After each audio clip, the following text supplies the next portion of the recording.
You're listening to 99.1 WQRT-LP, and welcome to Radio Free Book Club for January 2026. I'm Ken Honeywell. I'm a writer and reader from Indianapolis. This month we're ringing in the new year the same way we did last year by digging into the latest winner of the Booker Prize, which is awarded to what the committee has determined is the best novel written in English, published in the UK or Ireland. That book this year, or actually the 2025 winner of the Booker Prize, is Flesh by Hungarian-British writer David Szalay. Szalay was born in Canada, grew up in London, now lives in Vienna. He's the author of 6 works of fiction that have been translated into more than 20 languages. His debut novel, 2008's London and the Southeast, won the Betty Trask and Geoffrey Faber Memorial Prizes. All That Is Man from 2016. Those dates still look funny to me. Won the Gordon Byrne Prize and the Plimpton Prize for Fiction. Shortlisted for the Booker Prize that year. Szalay was selected for the 2013 edition of Granta's Best Young British Novelists. 2010 appeared in the Telegraph's list of top 20 British writers under 40. Flesh is the story of Istvan and his journey from a Hungarian housing estate to an upper-crust life in London and beyond. And to say much more might be to start dropping spoilers, so let's stop right there and introduce the Radio Free Book Club members who've joined me in the studio today. To my left, hello, Sarah. Hey, Ken. How are you? I'm well. How are you? I'm fine. I'm catching my breath after running in. Yeah, how are you is such an interesting question in the context of this novel. I should say okay. Yes, you really should. Yeah. I'm doing well. Should I introduce myself? You now? should. Okay, that would great. be awesome. I'm Sarah Layden. I'm a writer and a teacher. I'm an associate professor of English at Indiana University, Indianapolis, and I teach creative writing and advise the campus literary magazine, which is called Genesis. Yeah. How's it? Do you have a new one coming out anytime soon? In the spring, yeah. All right. We've been doing yearly issues for the last couple of years. Okay, great. I will be interested to see that. Nice. Yeah, thanks, Sarah. Hello, Robin. Hello. I'm Robin Beery, a reader and writer living in Indianapolis. I guess just to have something else to say about myself, I do have a Substack, like just about every other writer, at partialandimperfect.substack.com. Yeah, we are always thrilled to see that, Robin. So, yes, come on, man. More of that. Hello, Matt. Hi, Ken. How are you this evening? Okay. All right. Yeah. See what I did there? I did see that. Yeah. My name is Matt Gonzales. I'm glad to be here again. I've been on one other time. Yeah. I think fewer than everybody else here, but I had fun. I hope don't embarrass myself this time, just like I don't think I did last time. So we'll see. I'm a writer and reader like the rest of the folks here. And like Robin, I have a Substack at anongoingconcern.substack.com. Yeah, it's really nice, Matt. It's really well imagined and regular. Oh, thanks, Yeah. Ken. Yeah, it's very. I've done a good job of staying on schedule. You really have. It's quite impressive. That seems really hard to do. I do not have a Yeah. Substack. You say that like everyone does, but not everyone does. So I admire people who are able to consistently keep it going. Yeah, well, Thank you. I do the Radio Free Book Club Substack, and I do it a lot slower than I should. No, not at all. Do you get feedback on that from readers? No, not a lot. I'll give you some feedback. I think it's Okay. great. I love it. Thank you, Sarah. You're welcome. Yes, in fact, we would love for you to subscribe to our Substack, the Radio Free Book Club Substack. It is free. It will always be free. It will give you non-spoiler notes about the show and links to the show as well. And before we now flesh out our opinions on the current Booker Prize winner, get it? Please know that there are spoilers ahead. If you're planning to read Flesh, you might want to come back later to listen to the show, which is easy to do. You can find this and all the episodes of Radio Free Book Club on Spotify, just about anywhere you stream podcasts. But here's an idea. Go to WQRT.org. You can find links to all the Radio Free Book Club library and lots of other great shows. Okay, so here we are with Flesh. First of all, I guess I want to ask, do you typically read the Booker Prize winner? Do you know what it is? Is that something that is on your radar? Anybody? Yeah, I mean, I think the last two I've read, at least. Orbital was last year, or the 2024 winner. Mm-hmm. And wasn't the one before that Prophet Song? It was. By Paul Lynch. Yes. That was a book I read once and probably cannot read again. I read it twice because we talked about it on this show, and I don't ever need to read that again. It's harrowing. Were you on that show, Robin? Which one? Prophet Song? No, I was not. Yeah. Yeah, that's a tough one. Yeah. And I've not read the Booker regularly in a long time, but I did back in the good old days of Remains of the Day. What else? Yeah. That time? Well, the Hilary Mantel books, Wolf Hall and Bring Up the Bodies, both won. The Sense of an Ending, Julian Barnes, A Brief History of Seven Killings, another great book. Lincoln in the Bardo, also won. Those are the ones that I have read. How did Lincoln in the Bardo win? If it's, I mean, I know George Saunders is an American. Did he just publish it in England and then you're a candidate? Yeah, I mean, I think that's the rule. It has to be written in English and published in the England UK. Or Ireland. So yeah, those would have been. So how about David Szalay? Anybody know him? Sarah, know him at all? No, I've not read anything else by him. I know he has several books out, but this was my introduction to his work. Yeah, me too. Matt? No, had never heard of him before. Yeah, no, me neither. Did anybody read anything else that was on the short list?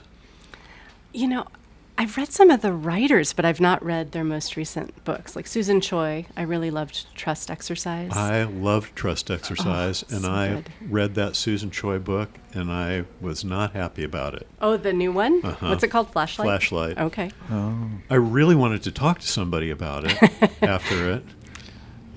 Did you read it, Robin? I have not, so you can't talk to me about it yet. Yeah. That's the one that I had heard of. Yeah. The other authors, I don't think I had heard of them, so. But again, I don't read as much as I used to, so. Yeah. I need to do more book club. I would say, too, then the prize is really successful in introducing people to a variety of authors. If this is all our first reading, we're all pretty well read, right, of this particular writer. Yeah, I agree with that. And I also noted, just as an aside, that one of the prize judges this year is Jarvis Cocker from the band Pulp. Oh. Yeah. And was it Sarah Jessica Parker as well? was this past year. Oh, the past year, okay. Yes. She's a huge reader and a huge supporter of books and authors. Yeah. So it wasn't just because of her character in Sex and the City that got her the job. Not just. I mean, that got her a long way. I'm sure that helped. Yeah, because, that brought her to the attention of the reading public. Just to pause on this for a moment, because I did read about who the judges were of the Booker Prize just because of this, and I was my estimation of it afterwards, I will say, maybe changed a little bit because celebrities, just like it just feels a little, I don't know. It might have cheapened it a little bit in my eyes, and I don't know if that's fair. It's probably not.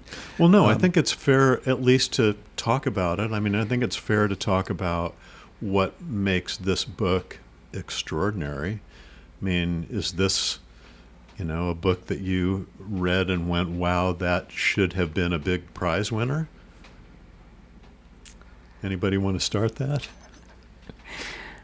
I don't know. I mean, who am I to judge? I'm not a Booker Prize judge, but I will say, in terms of would I recommend this book? That's maybe a question we answer at the end. Yeah. But that's kind of the way I'm thinking about this, because I can't even conceive of, how would I judge this prize? I have no idea. But, I started page 1 and I was like, oh, a 15-year-old boy. Oh, lovely. I have a 15-year-old son. That's great. And then I turned to page 2 and I'm like, yeah, no, we're not going to be sharing this one. This is not going to be a mother-son moment, I don't think. And I felt that way throughout the entire book. I think there are lots of really interesting pieces to it. But, when people ask me, what are you reading? Yeah. I wouldn't necessarily say, you should pick this one up. Yeah. And I don't mean that as a slight to the author or to the judges or to anybody. Just, I feel like this is a really well-written, well-constructed book that maybe just wasn't for me. All right. I would love to talk more about that. Robin, what'd you think? I wondered a lot about what the other options were after reading this book. And I can kind of see how this one might stand out. Like, I wouldn't say I was drawn to the main character's like rich lack of an inner life, but it was one of the richest, lackiest inner lives I've seen in literature, Yeah. in a while. Mm-hmm. And that's at least interesting. So I wonder if that had something to do with this choice. Yeah, I agree. Yeah, I was not one who came away from reading the book thinking, "Oh, yes, I see why this won." And I think that I'm often looking for beautiful sentences in a book, and this is not a book that has many of those. It's very spare style-wise, and I think maybe it just felt a little. At first, my first initial reaction was to be a little bit underwhelmed. I think it has grown in how I think about it, and I mean that positively, in my mind in the days and a couple of weeks since I finished it. Yeah. How so? I just think it's, I've found myself reflecting on the meaning of the book quite a bit, like what the author, I feel like he's really trying to say something about what it means to be a person and a man specifically, and he does it in a really subtle way. And I've thought a lot about the character of Ishtvan too, and obviously he's by far he's the main character and the character who shows up far more than anyone else in the book. It's almost as if the narration is kind of in his voice, even though it's third person, which is an interesting approach. But I find myself wondering how I feel about this character because I didn't like him very much. But I talked to a friend who read it who felt a lot of sympathy for him, and I was kind of surprised by that. So it made me wonder why I felt the way I felt towards him. Yeah, I think I probably felt some kind of sympathy, a little bit anyway. But I think I gained more of that on a second read of the book than on the first time through. And as I think we talked about on this show before, you shouldn't have to read the book twice to feel something from it, and I think that's too harsh criticism. I thought it was at least interesting, and I think that really spare style probably was the thing that set it apart from all that other stuff. I mean, it felt different. It was fast. Mm-hmm. So. Yeah. Well, let's talk about that character. Let's talk about, Ishtvan was clearly groomed by his much older neighbor. How did that play for us? If the sexes were reversed, we would not hesitate to call it rape. Do we feel that way about it in this? Sarah, you have a 15-year-old. Oh, God.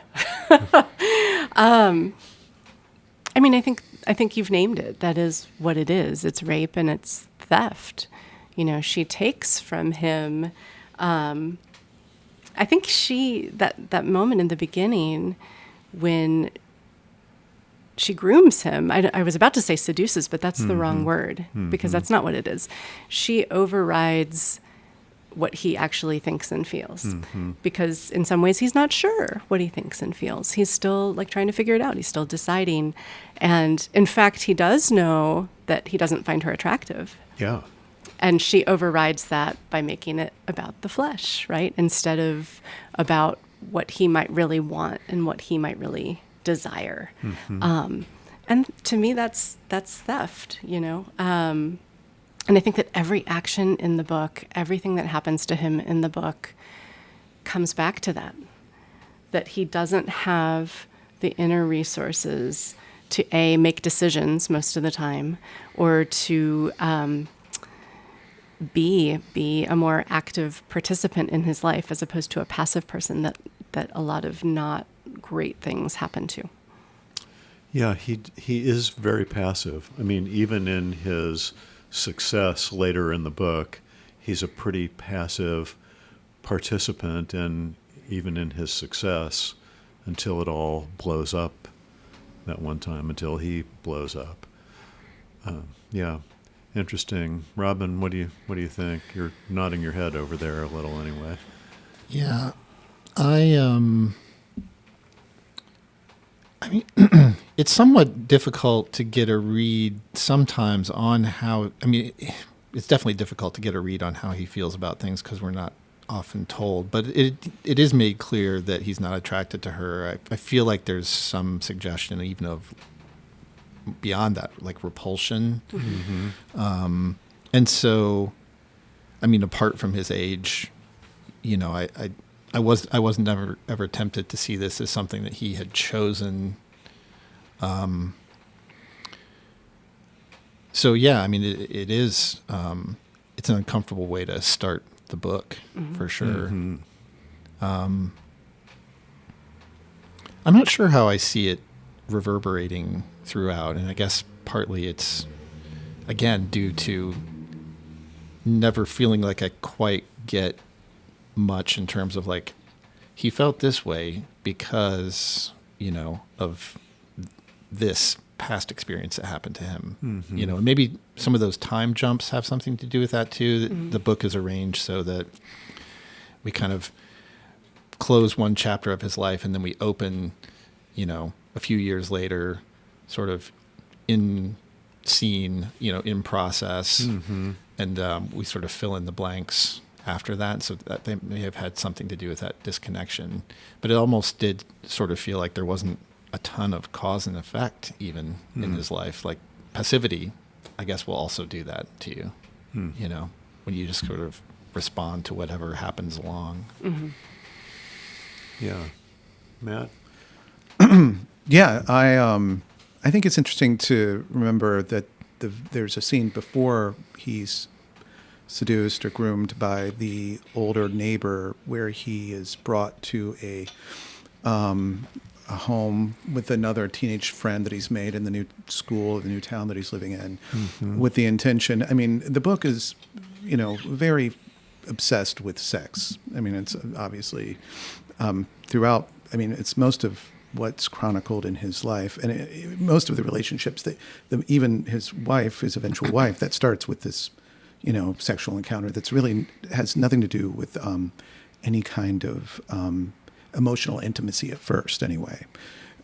So, you know, I think that trauma that he, I think, experienced, if we can call it that. And I'm not sure that it's really easy to read everything as trauma. I think in the current cultural moment, especially, I don't know if that's what I read when I read that chapter. I felt like it was a little more nuanced or layered in terms of his, and I know that he's not old enough to consent, but there was this sort of interesting complexity, I guess, to the way that he interacted with the woman.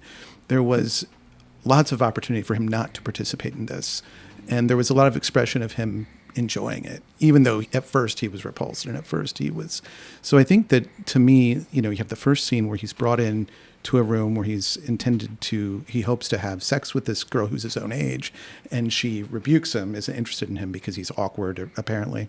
And then in this case, he gets drawn into, groomed by this older woman, and it's this formative experience for him. And it does, I think, shape. You see similar situations, and we can talk about it later, in other scenes in the book with the way that his sexual interactions play out.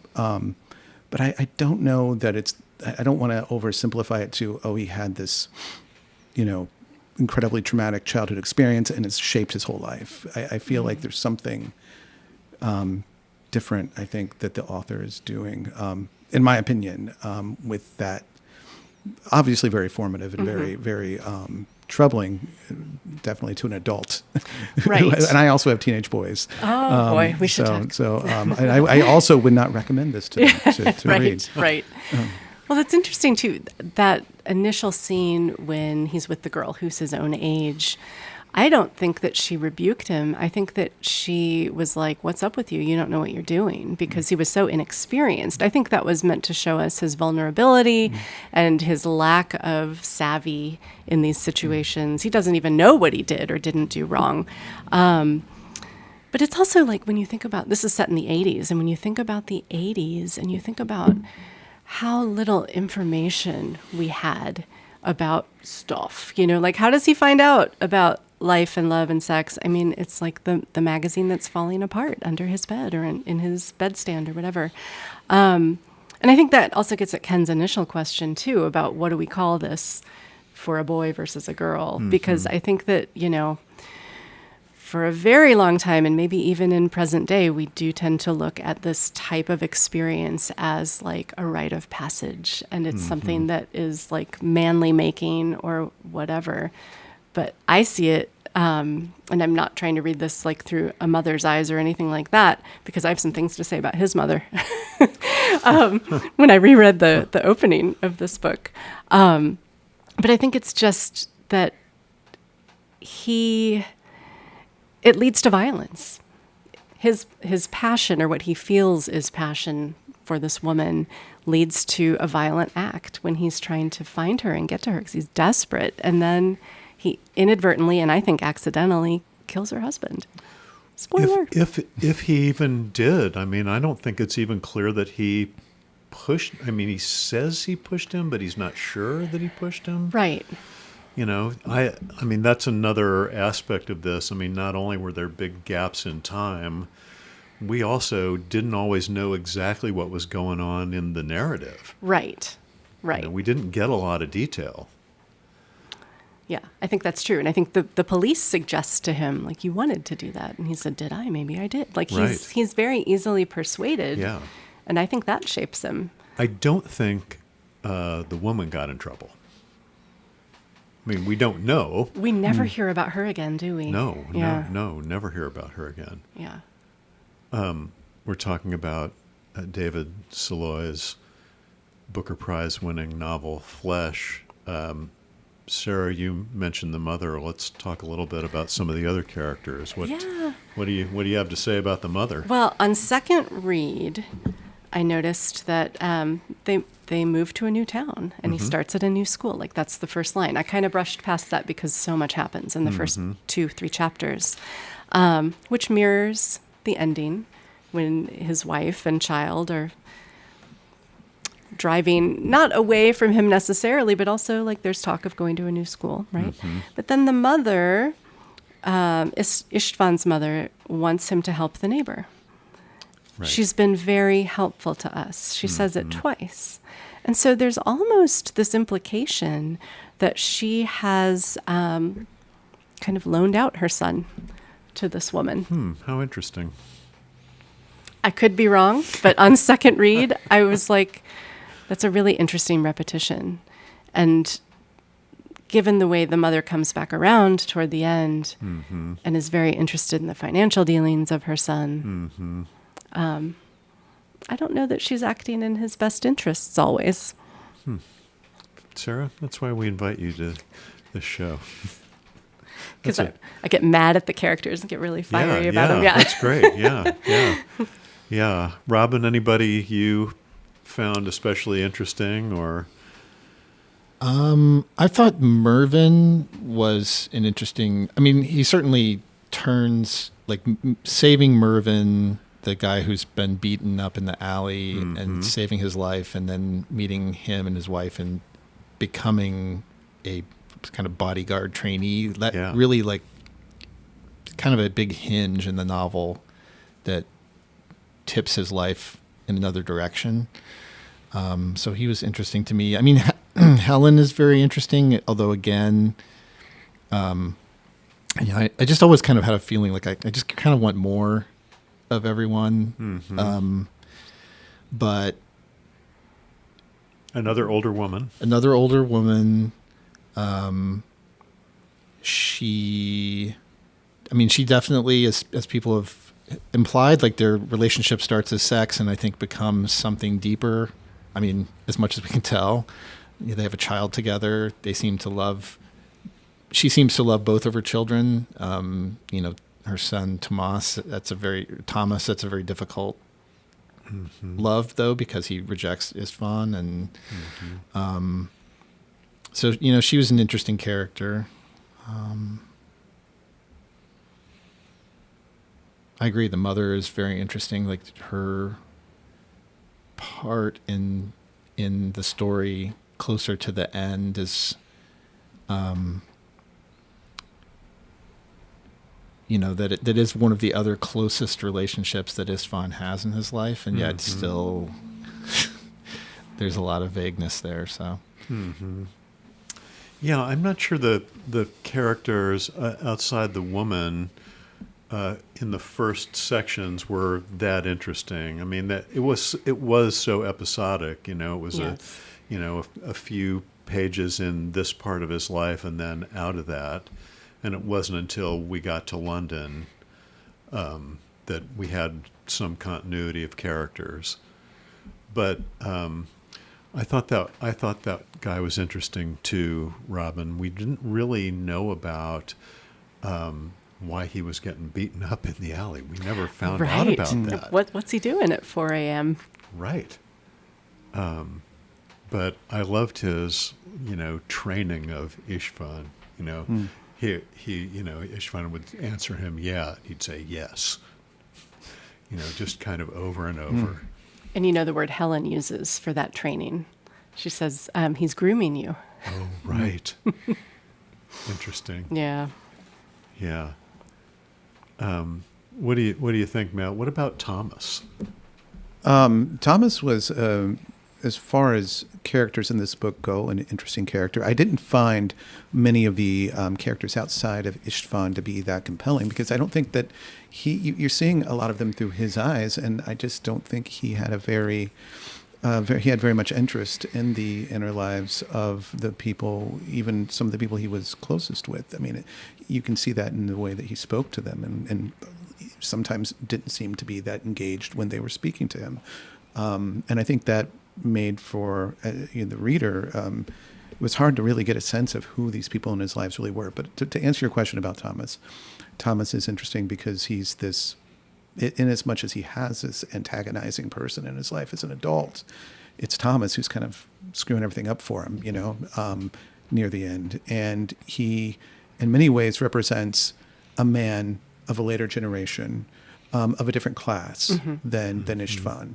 And they just kind of this huge gulf exists between the two of them.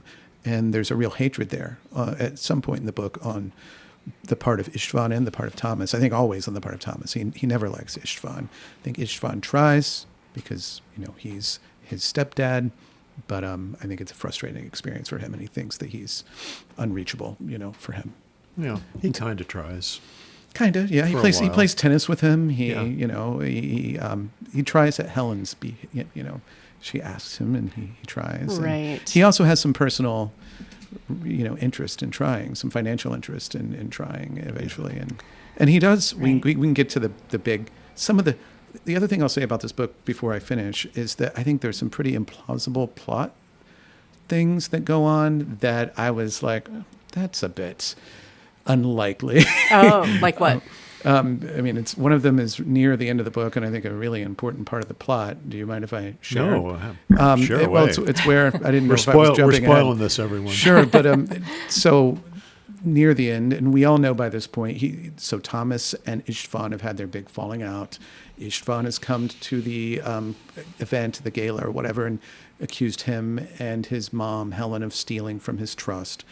And then at this point, this big, real estate deal has been ruined.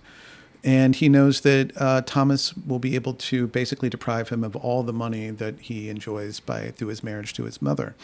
And then he sees Istvan sees Thomas overdosing through a window. Mm-hmm. And it just seems like a little too perfect for him to have this opportunity. Here he is faced now, do I save him or do I let him die. It's just what's the likelihood of you following someone and then standing in front of the window and watching them and being able to tell that they are This is what's happening. Yeah. on drugs and knowing whether you can. It just seemed to me a little, and that was one of maybe two things that I found a little implausible. That one might have knocked it back in the Booker Prize voting for me.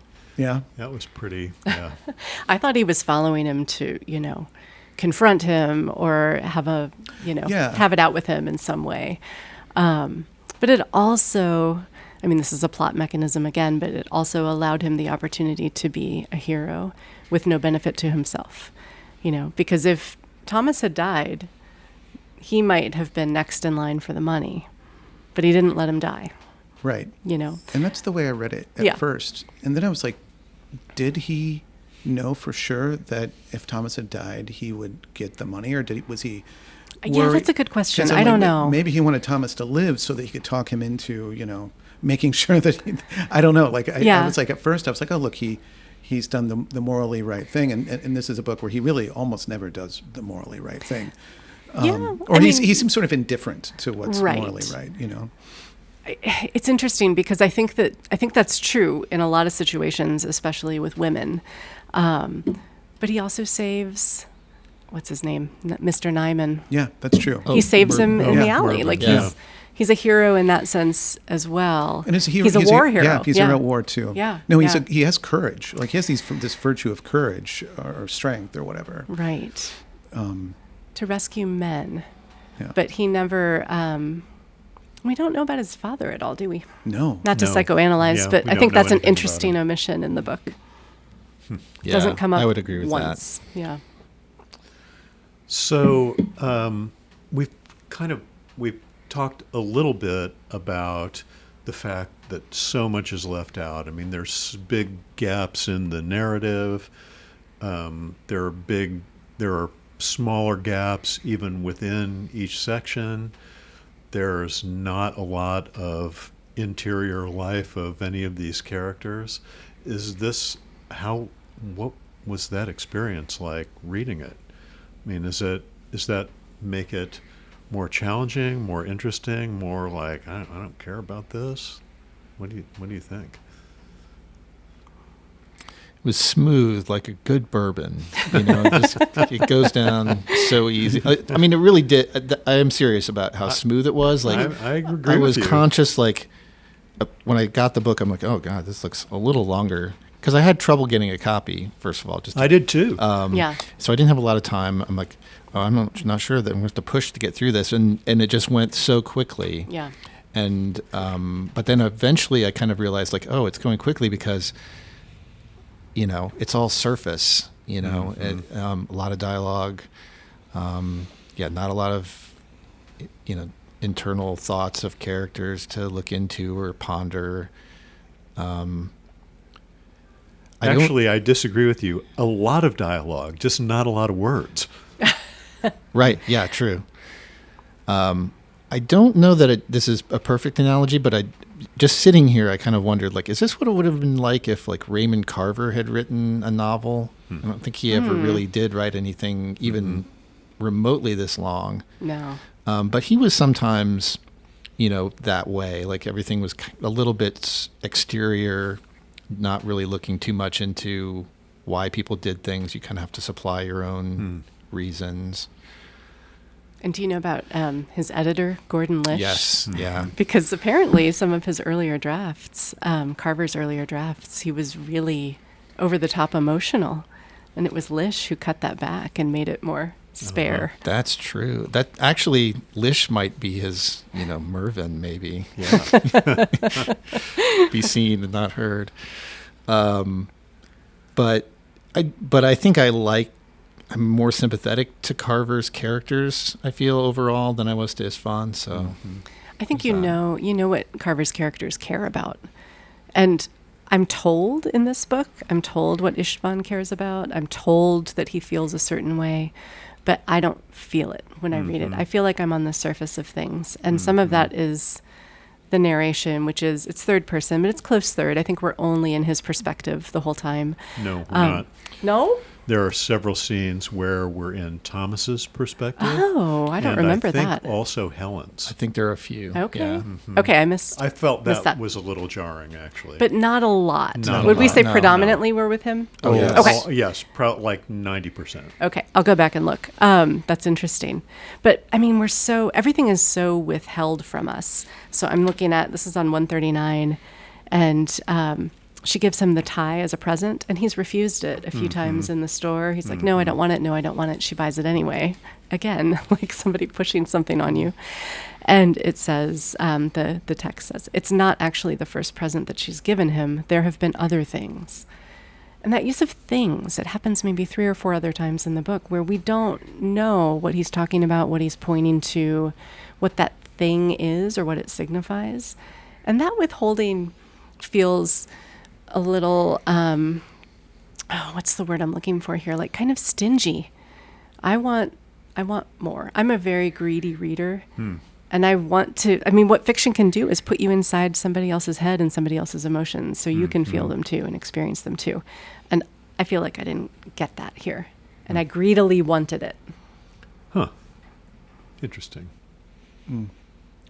I feel like that may be what it's like to be in the mind of the character of Istvan. Like these things are so inconsequential to him that he's already forgotten what they are, rather than a withholding. You know what I mean? Yeah, like no, that's a good point. He's just such a detached, that's a word that comes to mind.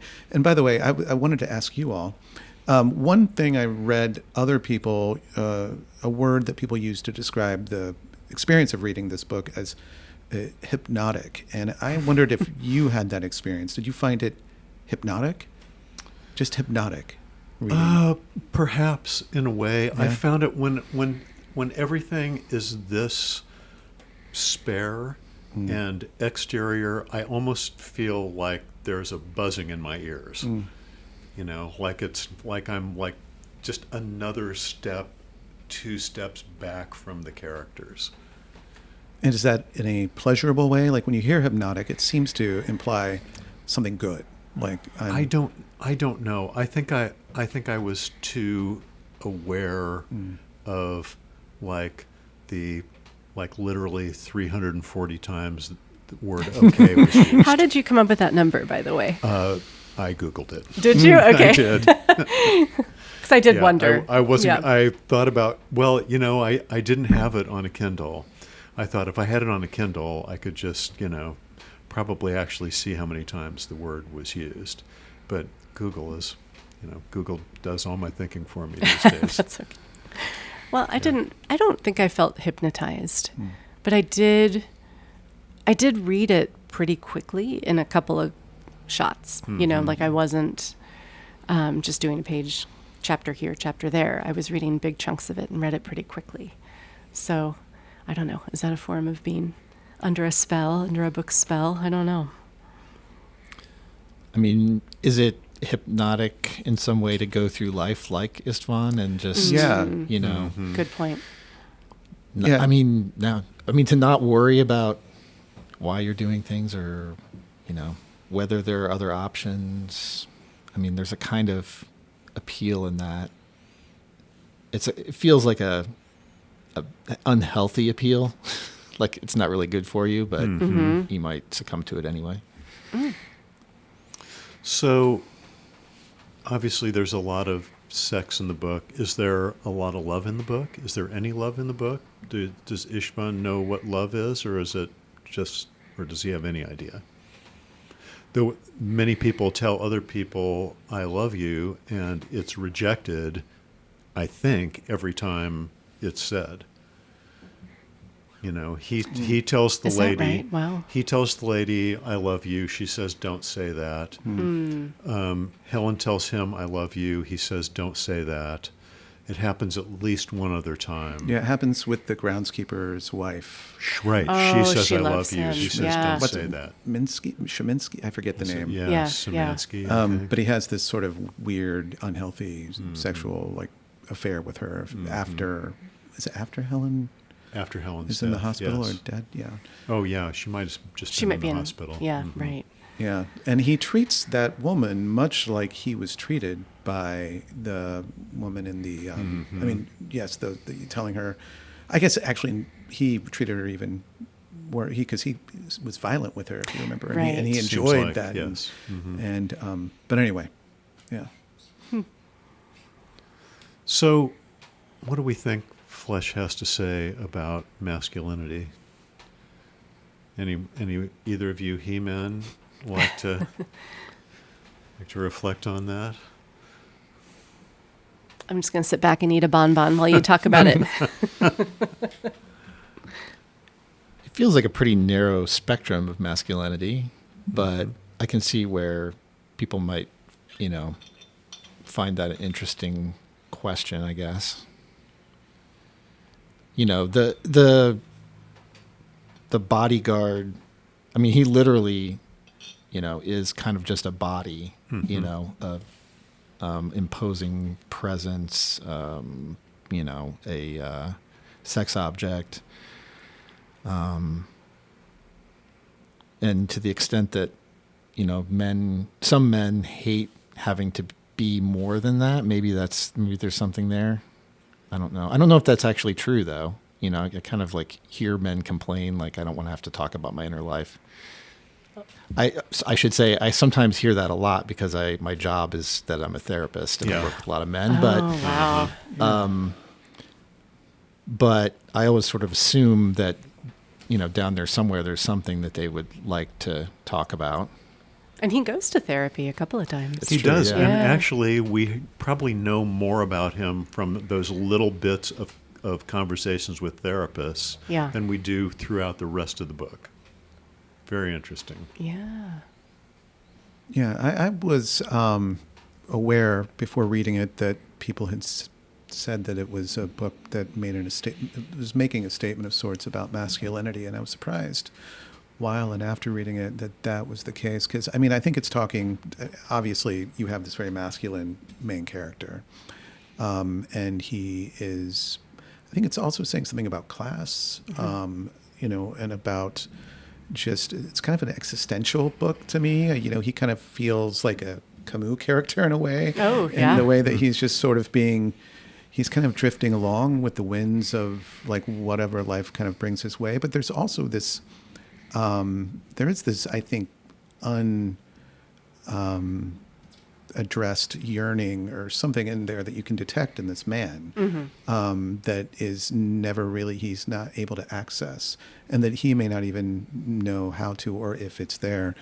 And maybe that's the statement about masculinity, that for some men, I don't know. And maybe I also wondered if the reason this was spoken about was because just trend-wise in literature, there just haven't been a lot of books where I think I don't read as much contemporary literature as all three of you do, but where a character like this features so prominently, this kind of brawny Eastern European man who's a bodyguard and just has sex with women who he doesn't really care about, repeatedly throughout the book, and then becomes fabulously rich somehow. Another one of the implausibilities of the story, by the way.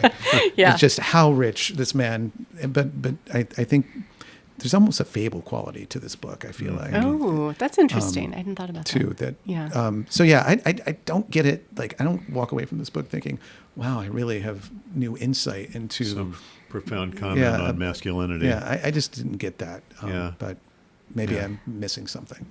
I feel bad for him. I've felt a lot of, I guess, empathy for him in some ways, that just, he's so used. Like, his body is so used for sex, in the military, as a bodyguard.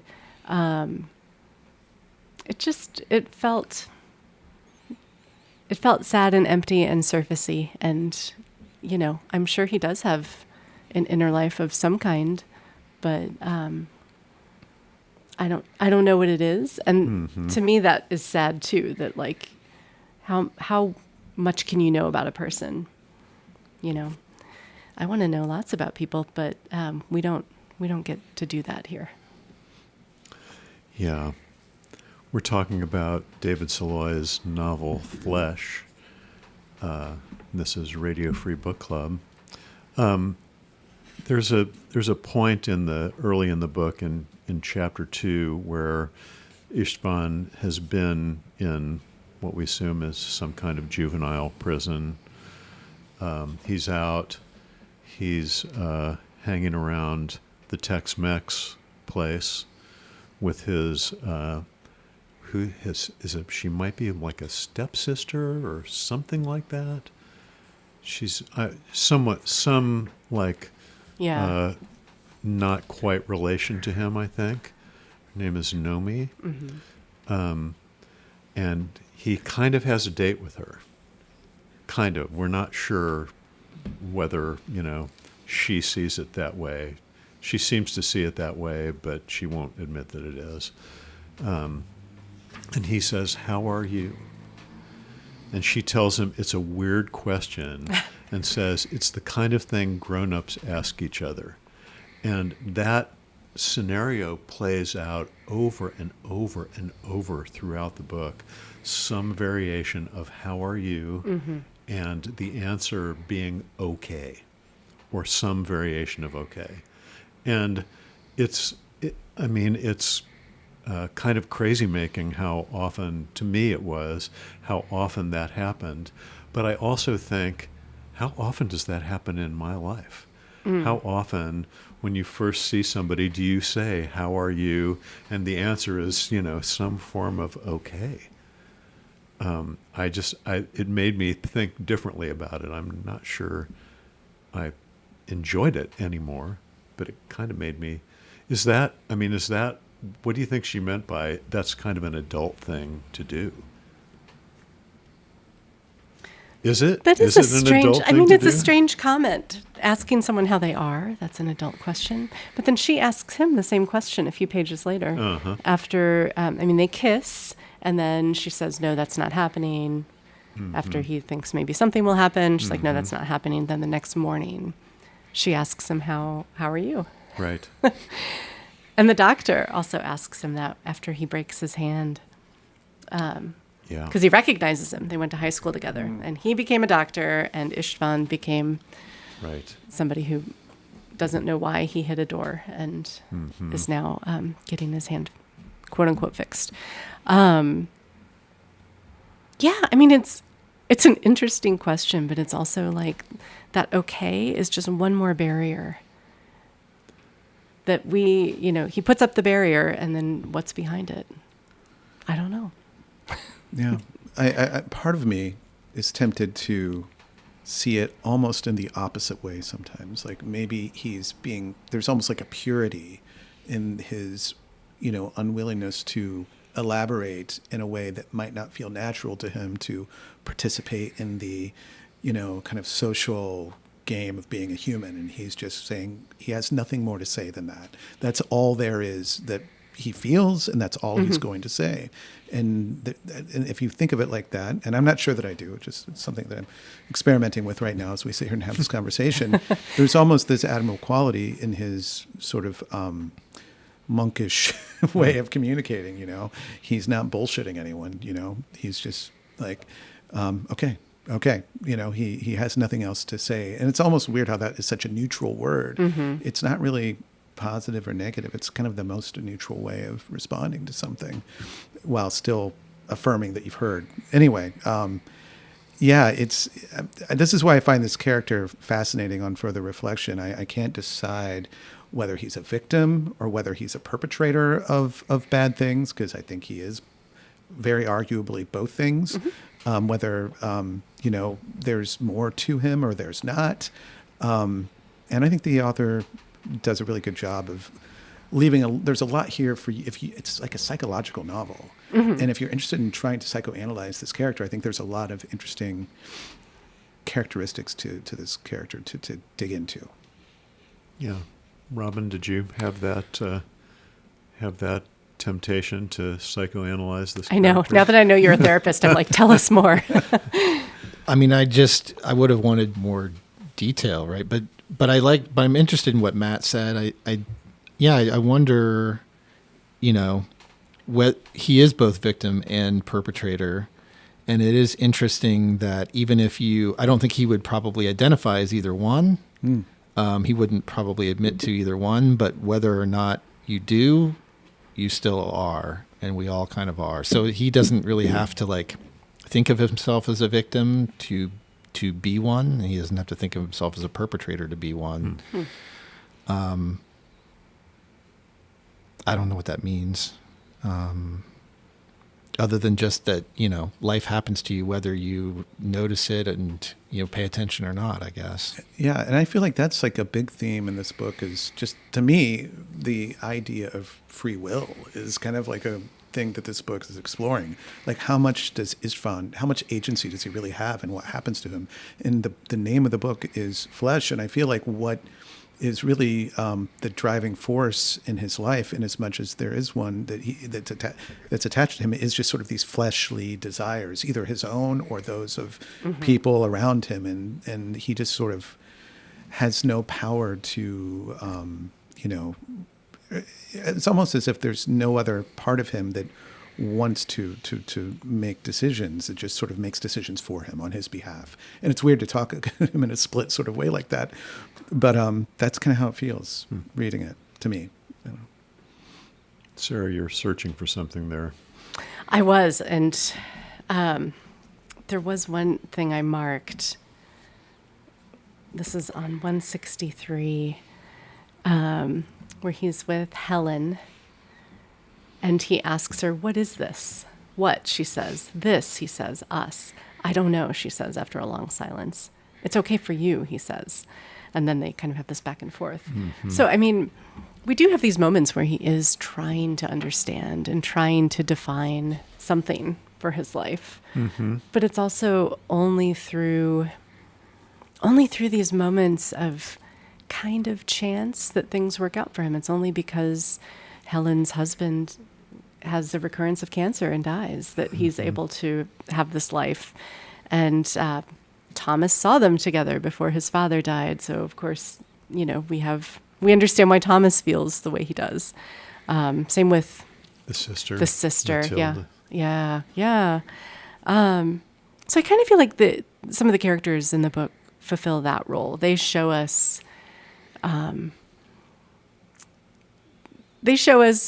I guess, a way of seeing Istvan that he's not going to show us as our primary point of view character.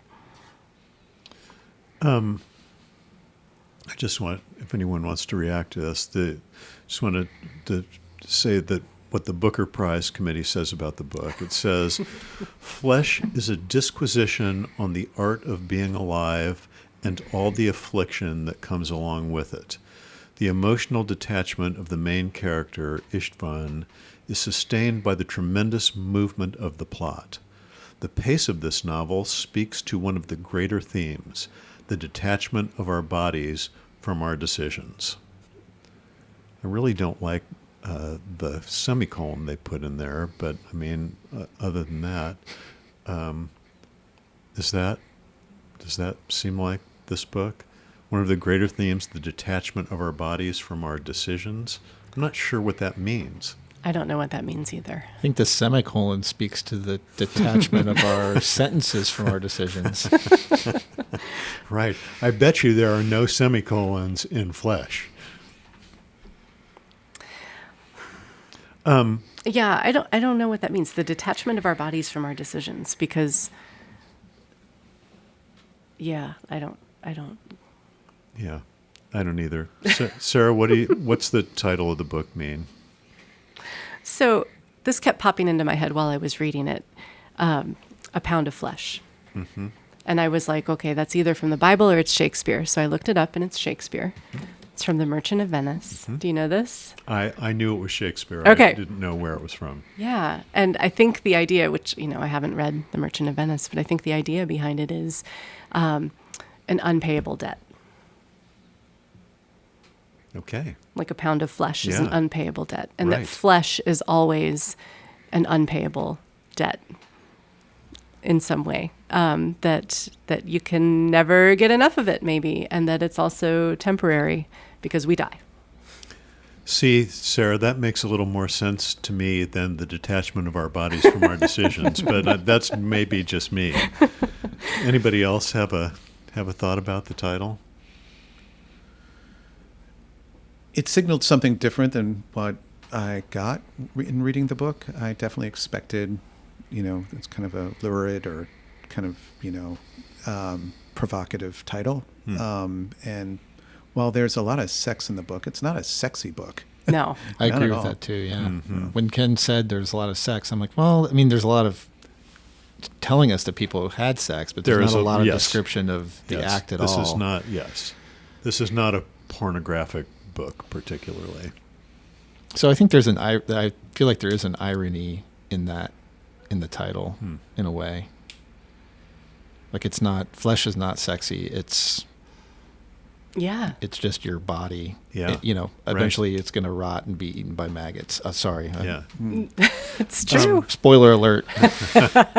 Well, For life. Spoiler for life. I think I've been a poor steward of time here, perhaps, and we're coming up on the end. But let's talk about the ending of the book.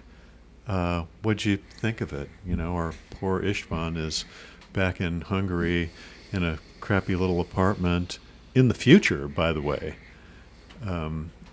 because he lives for many years. I mean, it's all, because all of the stuff with Helen, I mean, that was all COVID the era, pandemic. right? That's right. So, yeah, That's right. so the book ends up sometime in the future. I mean, this could be science fiction, but I don't want to go there. So, yeah, what do we think about where our guy ended up? Well, he's having another affair Yep. with a woman who's married, and Yep. she doesn't want her husband to find out. So Yep. there's a He only has affairs with married women. big book ending there. Right? Yeah. I mean, it's a circle, right? The plot circles back around Yeah. Mm-hmm. to where we started, but his mother is dead, and after that, he lives alone. Right. Yeah. The end. Does that mean it's the end of, I don't know, is he done sleeping with married women? Is that, we don't know. Yeah. But I feel like the death of his mother is also the end of something else in this book. I think it's very deliberate that that's where the book ends, is right after she dies in her sleep. Mm-hmm. Yeah, I think so too. I think that was a satisfactory ending to me, I thought, given everything that had come before. Yeah. I thought, actually, I really enjoyed the very last sentence. It was just so grim and final and unshowy in a way that really fit the tone of the book. And I'm like, oh, yeah, it's not a fun book to read. I did not find myself dazzled by it as I was reading it, but I do admire it. Yeah, What I'd well, say. let's talk about that. Would you recommend it, Matt? I would, with some caveats. Yeah. I don't think it's for everyone, but it's also not as everyone has commented on. It's a short read. It's a small investment of time, and so if you're interested in what the Booker Prize is recognizing as great literature right now, it's worth a look. And I also do think it's an interesting book to reflect on and think about over in the weeks after having read it myself. Yeah, thanks, Matt. Robin, what do you think? I don't think I'd recommend it, but I would say if you're curious about it, because you've heard a lot about it, or you listen to this podcast, it's not going to take you very long to read it. And it's not I didn't enjoy it, but it also wasn't painful. I guess maybe that's, maybe that's part of the hypnotism. And it too. also wasn't terribly boring. I wasn't bored necessarily. Which it could have been, but it's partly because it's a lot of dialogue. So there's not a lot of long descriptive paragraphs to bog it down. Sarah, what do you think? I started out earlier by saying I would not recommend this, and I think our conversation has changed my mind. I think I would recommend it selectively, and I think I'd recommend it to students who are looking for a model of how to write a certain type of character, how to write a certain type of scene, how to deal with a huge amount of time in a short kind of propulsive way. Like I see that. I see the page turning and kind of the quickness of the plot. Because we get almost an entire lifetime in this book. Mm-hmm. And that's no small feat. So yeah, I'd recommend it for those reasons. Yeah, I think I am not sure, actually. I think I would probably recommend it selectively. I kind of agree with you, Sarah, and I also feel like I agree with Robin. It didn't move me. I mean, which is a weird thing to say about a book where there's no emotional core to the book anyway. Like, he wasn't probably trying to move me.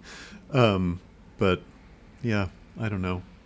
I'll decide before we have to write the blog post. How's that?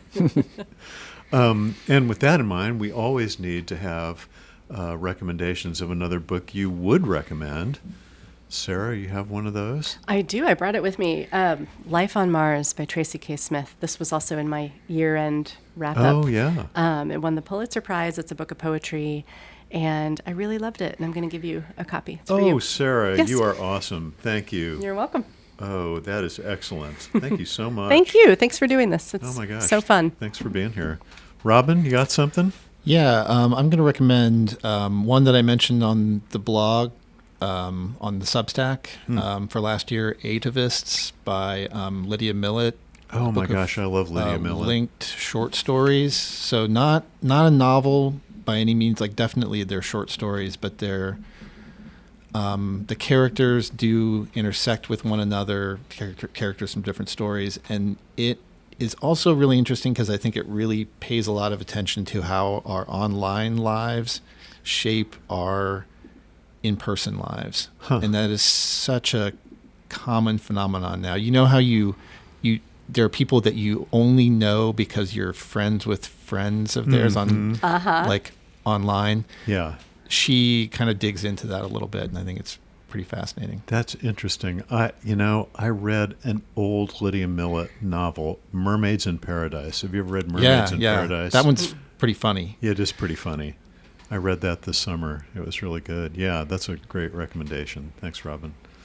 Matt Gonzales? Well, as you know, I tend not to read very much new literature, so my recommendation is going to be something old. I think this is on the blog as well. I finally read Blood Meridian. I don't know who here has read that book. I have not read I have Blood not. Meridian. No, I haven't. I recommend it. It's an experience unlike any that I've ever had. I'd never read a Cormac McCarthy book before. I understand that it's a bit different than some of the other famous ones like The Road. It's very the prose is pretty insane. The plot is it's violent, it's disturbing, but it has one of the most harrowing villains. And calling him a villain is interesting because he doesn't really come across that way in the first half of the book that I've ever encountered in a book. And to talk about bleak endings. Holy, but I mean, it's the prose is just incredible, and he really was a unique, one of a kind stylist, and deserves all the praise he gets now. I think that book was written like in 1980, mid 80s, I think, but I think it's widely regarded as his masterpiece. Yeah, great. I have not read it. Yeah, thank you, Matt. Yeah. So I spent most of my working life in and around ad agencies, and so ad agency culture is fascinating to me. Mad Men really rang true to me because when I started in the ad business, the business as depicted in that show hadn't really changed very much. And those young guys in the show, the Pete Campbells and Ken Cosgroves, they grew up to be my bosses. Wow. In the 80s. And as a couple of guys here, I'm pretty sure can guess, my favorite ad agency fiction is Joshua Ferris's Then We Came to the End. Oh, that's good. I love that book. It was really lauded when it came out, and I think it's maybe kind of underappreciated these days, 20 years later, but I think that's just a great book.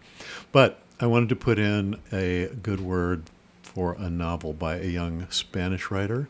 Her name is Beatriz Serrano, and the novel's called Discontent. It was translated, I can only imagine, beautifully by Mara Faye Leatham. The narrator is a creative leader in a Madrid ad agency, and she absolutely hates her job for absolutely understandable reasons. And it is just this sharp little black comedy that was really, for me, the perfect way to close out kind of a difficult year. And I would highly recommend Discontent by Beatrice Serrano. It sounds And great. that is it for us. Remember, you can stream Radio Free Book Club practically anywhere you get your podcasts.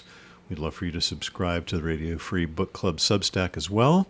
So for Matt Gonzales, Robin Beery, Sarah Layden, and all the members of Radio Free Book Club, I'm Ken Honeywell. Thanks for listening. And join us next month when we head for mid-century New Orleans to discuss one of the classics, Walker Percy's 1961 debut novel, The Moviegoer. Oh, that's such a good book. It really is, and we are really looking forward to talking about it. We hope everyone will join us. Until then, read a book.